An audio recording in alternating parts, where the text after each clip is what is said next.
을미사변에는 사라진 시간이 존재합니다. 권총궁, 오코루, 녹산으로 이어지는 시간.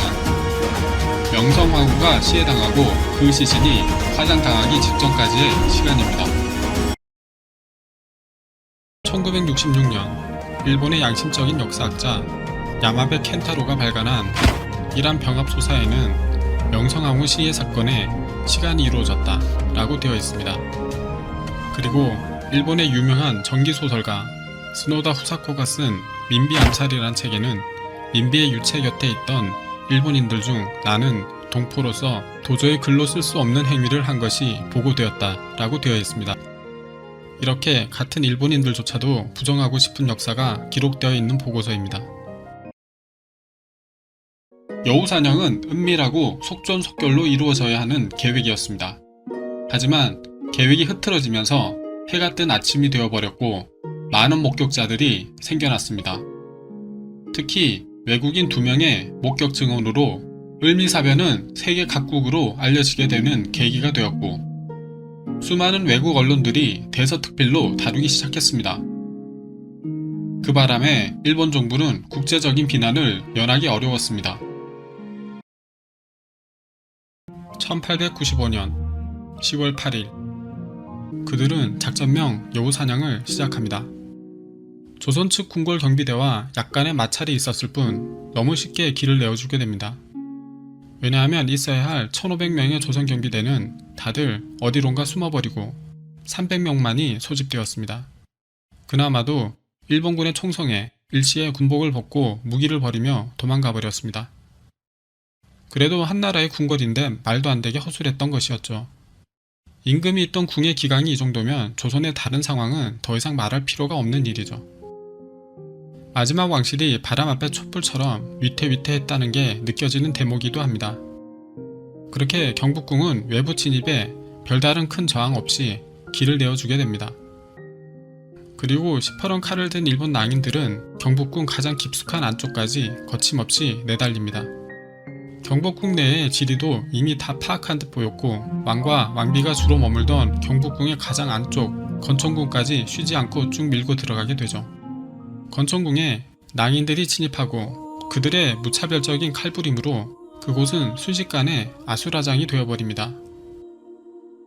임금인 고종과 세자인 순종도 위협을 당했을 정도이니 그곳의 상황은 말로 표현하기 힘들 정도였을 겁니다. 왕실은 궁 주변의 수상한 상황을 미리 눈치채고 있었기 때문에 만일을 대비해 명성황후를 궁녀복으로 환복시켜 오코루에 궁녀들과 함께 섞어둔 상황이었습니다.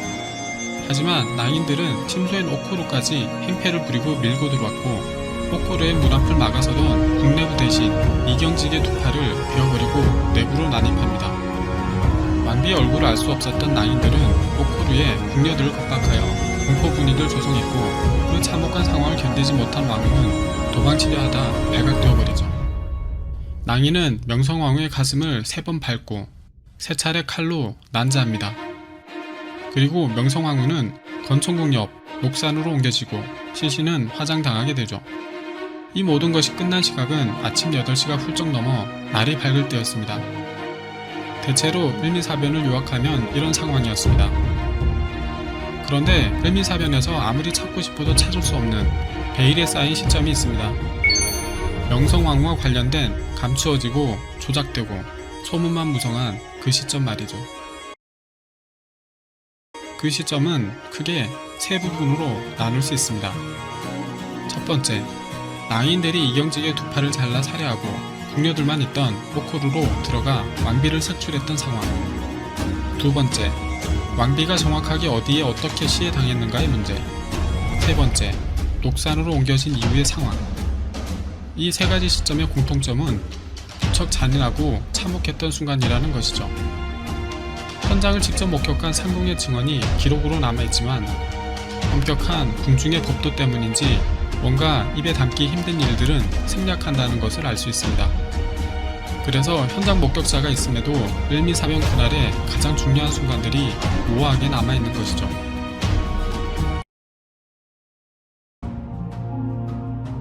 일본 국회도서관 헌정자료실에는 이토 백작 가문서가 있습니다. 우리가 잘 아는 이토 히로부미의 관련 문서이죠. 문서에는 이시즈카 에이조라는 사람이 쓴 보고서가 존재합니다. 흔히 에조 보고서라고 불리우고 있죠.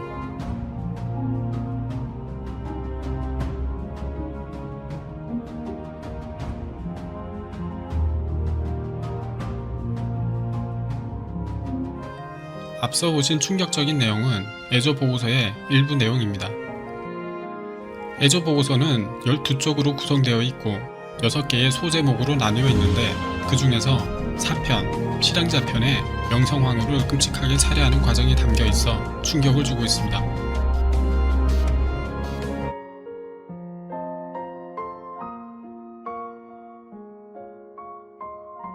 보고서에는 분명히 과정은 있지만 자세한 내용은 없습니다. 단순 과정만으로도 너무 잔인하기도 하고 상부에 보내는 보고서의 형식이라 그 이상의 노골적인 설명은 생략한 듯 보입니다. 오히려 순화된 표현을 쓴다든지 자세한 내용들을 생략하기 위해 노력한 흔적들이 보입니다.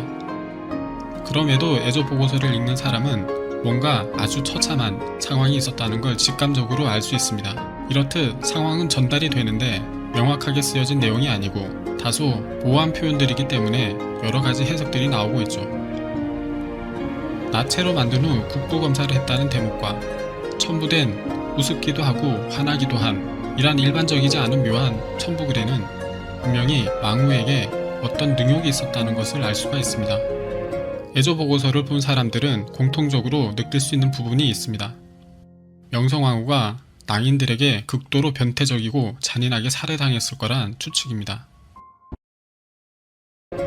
아직까지도 베일에 가려진 그날의 찬상, 우리 역사에 얼마나 말도 안 되는 일들이 일어났던 걸까요? 일본은 국제적 비난이 두려워 자신들의 범죄를 가리거나 축소해야만 했던 시간이었고, 조선은 치욕적인 순간이 세상에 알려질까 두려워 눈을 감고 덮어버린 시간이었습니다.